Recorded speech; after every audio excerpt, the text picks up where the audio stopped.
यहाँ एक बात मैं कहना चाहता हूँ कि म्यूज़िक जो है, बात करनी तो बच्चों को सिखा देते हैं। जब बच्चा बोलना शुरू करता है तो तोतला बोलता है, थोड़ा सा फिर सही सही बोलना शुरू कर देता है।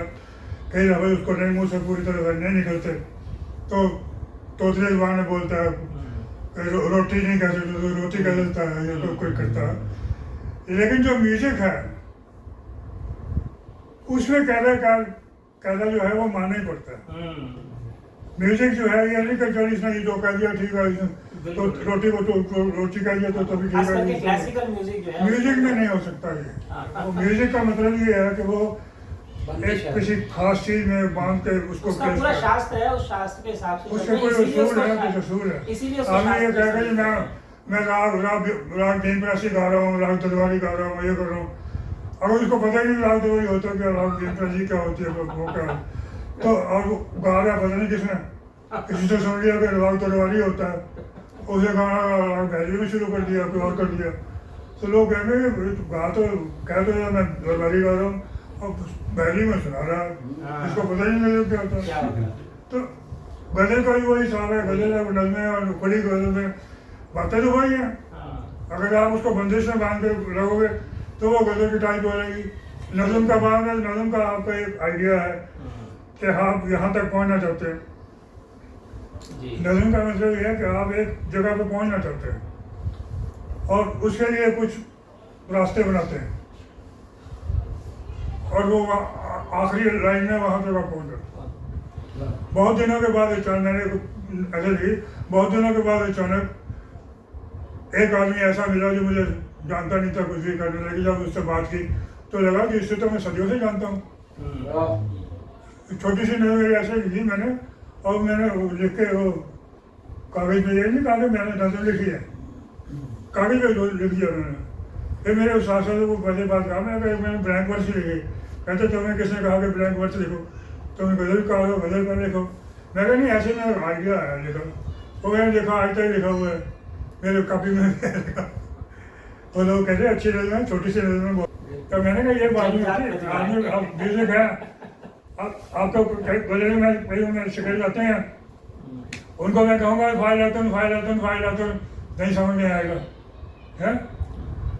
मैं कहूँगा मात्रा इसकी दो एक दो है, दो एक दो वो फिर भी नहीं समझेंगे। मैं कहूँ हिंदी आपको कोई फिल्म की गीत आता है, कोई गाया वो बचपन में आपने, उसने ही गाया। मैं कहता सुनाओ, वो कहता आपकी नज़रों ने समझा प्यार के कागज में जो है, वो फिल्म का गाना तो बड़ा मशहूर भी हुआ था। मैं कहा अच्छा इसकी मात्रा गिनाओ कैसे जगह मैंने बताइए। आपकी नज़रों से मैं गाओ जरा। फाइलातुन फाइलातुन फाइलातुन फाइलुन। तो कहना कि आपको कैसे एकदम पता लग गया, कैसे शायर ने तो पहले में लिखा होगा, लेकिन आपने ये म्यूजिक से कैसे। मैं क्या मेरी जो फाइलातुन का म्यूजिक है वो मेरे दिमाग में है, जो बैर का म्यूजिक है वो मेरे दिमाग में है।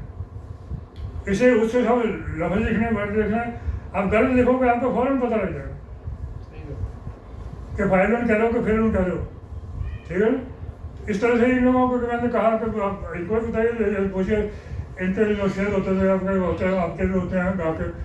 अगर अगर कोई गाना आता है तो म्यूजिक आता है, तो गज़ल तो म्यूजिक की बात है। बहर मतलब शेर के अंदर जो भाव है वो म्यूजिक नहीं है, लेकिन उसको बताने के अंदाज में जो है आपका, उसको कहने का जो अंदाज है वो म्यूजिकल इसलिए गज़ल। और गज़ल में खास बात यह है कि दो लाइनों में आपको अपनी एक बात कह देनी होती। तो दोहे में कोई बात भी, अच्छा पाकिस्तान का एक वो शायर था, उसने दोहों में किताब लिखी थी, बड़ा मशहूर भी हो गया। उसका नाम था कवाली, पता नहीं क्या नाम था उसका। एक दोहा बड़ा मशहूर है, जल ही ऊपर जल ही नीचे जल ही सारा जाल, मछली बचकर जाए कहाँ जब जल ही सारा जाल। जल ही नीचे जल ही सारा ताल, मछली बचकर जाए कहाँ जब जल ही सारा ताल। तो पानी, उसका तो पानी जाल है, वो तो उसमें फंसा हुआ है, ऊपर भी पानी है नीचे भी पानी है, वो जा ही नहीं सकता। एक दोहे में इतनी सी बात बड़ी कह दी अच्छा उसने कहा कि अच्छा भाई मात्रा पे है 11-13 के वो बंदिश है इसमें, पहले पहले टुकड़े में 13 है, फिर में 11 है, और आखिर में जो एक मात्रा का आएगा लफ्ज आएगा, और इसमें यहाँ आखिर में 2 आएगा पहले टुकड़े में, ये भी बंदिश है। तो पाकिस्तान के एक शायर ने वो बड़ा मशहूर हुआ, वो उसका किताब भी छुपाई। जब वो छपी तो वो इस बहर में नहीं, दोहे वाली बहर में नहीं थे। उसने 23 की जगह 28 सही मात्रा में दोहे कर दिए, कहीं सही मात्रा में दोहे कर दिए, तो अपनी बना लिया उसको। कमाली शायद आपने सुना होगा, पाकिस्तान का शुरू, तो जमाली उसकी जो किताब छपी तो उसने उसका नाम लिखा दोहा वाली या कुछ नाम रख दिया। पाकिस्तान के राइटर हालांकि सारे उर्दू है गए, लेकिन पढ़ गया उसको, उन्होंने कहा एक किताब फाड़ो इसको, क्या इसका हेडिंग बदलो। उन्होंने कहा तुमने ये सबमिट कर दी इनाम के लिए, तुम शायर हो अच्छे, इसमें बोले अच्छी कहती हो, अच्छा मशहूर शायर है वो।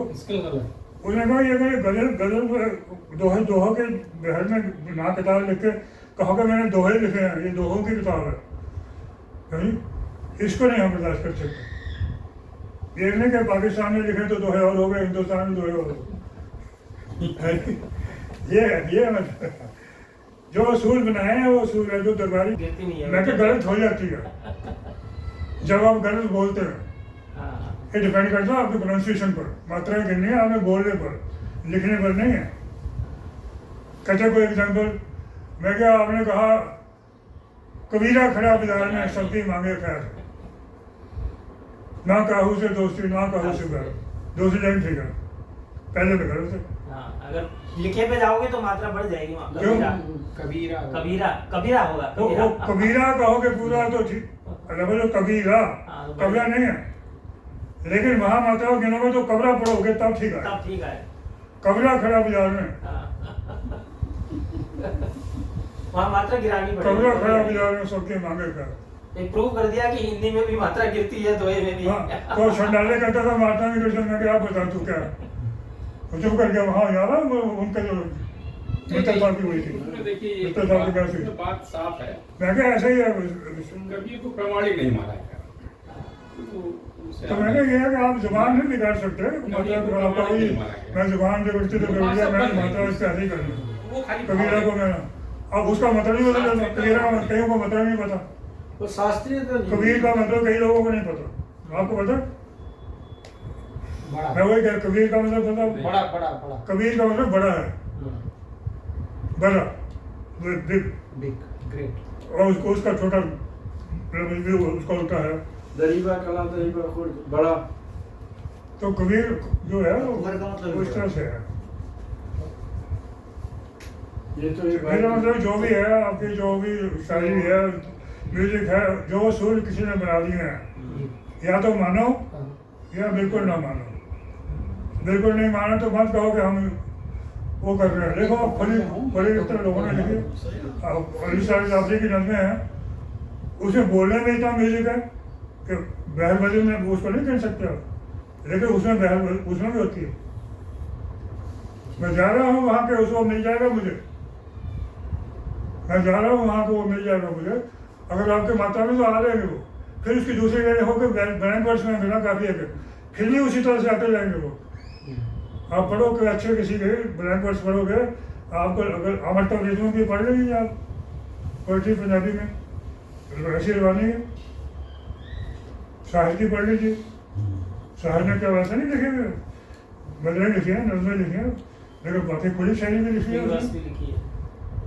ये भी हमारी बहुत सी गज़लें ऐसी हैं, हमारे यहाँ पहले बीच में चला था, बीच में फिर बंद भी हो गया, पहले शुरू में भी था, शुरू में ऐसे ही था कि एक बार तरी गज़ल होती, तरी में साथ दिया जाता था, एक बार ब्लैक वर्ड से, मतलब अगर इस बार के मई का महीने में हमने ब्लैक रखी है तो जून का महीना में तरी लगा। अब जब हमने कोविड को महीना चला था तो कहीं मीटिंग हो ही नहीं थी, तो कहते हैं, मैं कहा कि मीटिंग कैसे करनी, मैं कहा मीटिंग तो हल्के की होगी, ऑनलाइन होगी, तो ऑनलाइन में फिर मतलब कैसे कौन क्या कैसे शामिल करेगा, तो हमने कहा इसमें तरह दे दो, हमने आपको लिखी है, तरह पे कहीं तरह मिसर में हमने तरह मिसर दे दिया, उन्होंने अपने रिकॉर्ड करके भेज दी। वो हमने इन्होंने एक साइट बना ली मेरे कल सिंह यादव के नाम से, और इन्होंने वो ये बन गए उसके वो चैनल मतलब संभालने वाले, और हाँ, लोगों को कह रहे थे 1 तारीख को आएगा। उसमें वहाँ कतर के, दुबई के, आपके ये भोपाल के लोगों ने भी गलती कर दी, और उन्होंने भी पढ़ी उसमें कही मैं भोपाल से बोल रहा हूँ, आपने वो जो मिश्रा दिया तो मैंने गलती कही और पेश करा।